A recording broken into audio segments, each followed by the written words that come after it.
En aquel tiempo, Jesús atravesó de nuevo en barca a la otra orilla. Se le reunió mucha gente a su alrededor y se quedó junto al lago. Se acercó un jefe de la sinagoga que se llamaba Jairo y al verlo se echó a sus pies rogándole con insistencia: «Mi niña está en las últimas. Ven, pon las manos sobre ella para que se cure y viva». Jesús se fue con él, acompañado de mucha gente que lo apretujaba. Había una mujer que padecía flujos de sangre desde hacía 12 años. Muchos médicos la habían sometido a toda clase de tratamientos y se había gastado en eso toda su fortuna, pero en vez de mejorar, se había puesto mejor. Oyó hablar de Jesús y, acercándose por detrás entre la gente, le tocó el manto, pensando que con solo tocarle el vestido curaría. Inmediatamente se secó la fuente de sus hemorragias y notó que su cuerpo estaba curado. Jesús, notando que había salido fuerza de él, se volvió enseguida, en medio de la gente, preguntando: «¿Quién me ha tocado el manto?». Los discípulos le contestaron: «¿Ves cómo te apretuja la gente y preguntas quién me ha tocado?». Él seguía mirando alrededor para ver quién había sido. La mujer se acercó asustada y temblorosa al comprender lo que había pasado. Se le echó a los pies y le confesó todo. Él le dijo: «Hija, tu fe te ha curado, vete en paz y con salud». Todavía estaba hablando cuando llegaron de casa del jefe de la sinagoga para decirle: «Tu hija ha muerto. ¿Para qué molestar más al maestro?». Jesús alcanzó a oír lo que hablaban y le dijo al jefe de la sinagoga: «No temas, basta que tengas fe». No permitió que lo acompañara nadie, más que Pedro, Santiago y Juan, hermano de Santiago. Llegaron a casa del jefe de la sinagoga y encontró el alboroto de los que lloraban y se lamentaban a gritos.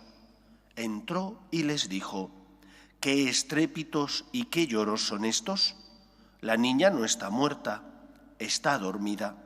Se reían de él, pero él los echó fuera a todos y con el padre y la madre de la niña y sus acompañantes entró donde estaba la niña, la cogió de la mano y le dijo: «Talita cumi», que significa: «Contigo hablo, niña, levántate». La niña se puso en pie inmediatamente y echó a andar. Tenía 12 años y se quedaron viendo visiones. Les insistió en que nadie se enterase y les dijo que dieran de comer a la niña. Palabra del Señor.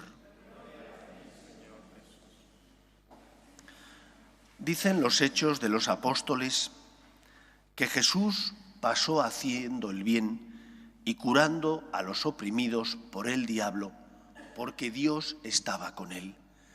El Evangelio de hoy nos habla de dos situaciones distintas. Por una parte, la mujer que había gastado toda su fortuna para curarse, pero no había logrado la sanación que esperaba, y la hija de Jairo, el jefe de la sinagoga, que estaba a punto de morir y que es curada por Cristo. Cada uno de nosotros tiene su historia personal. Unos vienen de un sitio, otros de otro.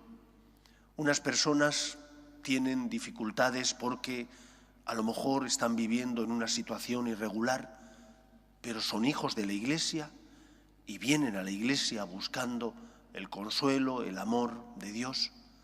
Otros, a lo mejor, desde niños han sentido la llamada a la vida consagrada y cuando fueron adultos dieron el paso de seguir al Señor y se consagraron. Cada uno tiene su historia. En la Iglesia cabemos todos, vengamos de un sitio o de otro.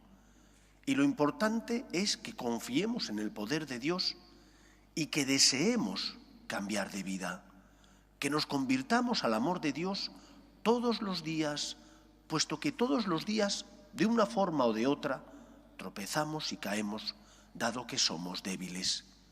Vengamos de donde vengamos, tengamos los problemas que tengamos, confiemos en el poder y en la misericordia de Dios. Quizás Durante muchos años de tu vida buscaste la solución a tus problemas allí donde no se encuentran. Y ahora, en el ocaso de tu vida, te has encontrado con el Señor. No pasa nada. Lo importante es que confíes en Él. Ojalá y te hubieras encontrado antes con Él. Ojalá y hubieras dejado que el Señor con su amor te consolara al inicio de tu vida. Pero lo importante es que has acabado ante Él, que has confiado en Él y que le has abierto las puertas de tu corazón. Para Dios nunca es tarde. Para Dios todo es posible. Y lo importante es que confíes en Él, que le abras tu corazón y que con humildad le digas: Señor, auxíliame. Cada uno tiene su historia y el Señor conoce esa historia y el Señor sabe los avatares de tu vida. Por lo tanto, ábrele tu corazón. No tengas miedo a tu pasado.